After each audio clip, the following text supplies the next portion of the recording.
ภาพบรรยากาศตลาดนัดวันพุธวัดตะงอยอำเภอตะงอยได้ตอนเช้าบริค่าวันคำประสงค์มาบริเวณตลาดนัดวันพุธบ้านตะงอยแหละคนหลายรถหลายเนี่ยวันนี้รถหลายเป็นพิเศษวันนี้มาตะเก้ารถใบหลายคนวันนี้รถสิหลายบริเวณตลาดนัดวันพุธวันนี้เรียกไปรู้สึกว่ารถหลายแต่คนมาขายของหลาย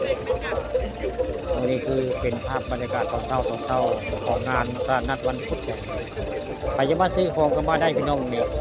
มีเม็ดบักไม้บักส้มเขียวหวานกระเพียบได้นี่บักกล้วยก็มีมะม่วงก็มีนะนี่คือภาพบรรยากาศในตลาดนัดวันพุธบ้านเตางอยอำเภอเตางอยได้ค่าปานคำประสมภาพบรรยากาศในตลาดเตางอยวันพุธมาให้เบิ่งใบชมในนี้วันพุธทุกวันพุธสิมีนะสิมีพระเจ้ามาขายของหลายไว้งานมีขวดแล้วอยู่ในกินเทียบนะบริเวณตลาดนัดวันพุธอันนี้นี่คือเป็นภาพบรรยากาศตอนเช้าของวันพุธบ้านตะงอยอำเภอตะงอยนะคนกันมาหลายนะพระเจ้ามาซื้อของ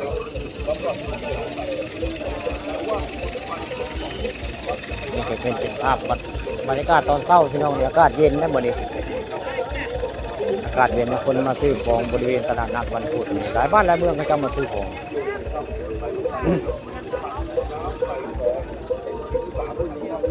แต่ว่าวันนี้รู้สึกว่ารถหลายพี่น้องไม่รถหลายเนี่ยวันนี้บริเวณพญาตะงอยมาตะงอยนี่วันพุธวันนี้รถหลายนะตั้งแต่เห็นมานี่มื้อนี้แหละรถหลาย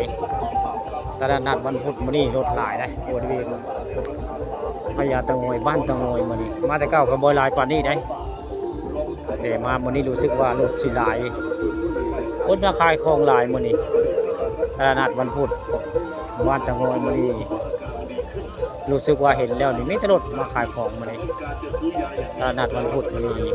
มีคนหลายนะนี่คือเป็นภาพบรรยากาศในงานตลาดนัดวันพุธบ้านตะงอยมีคน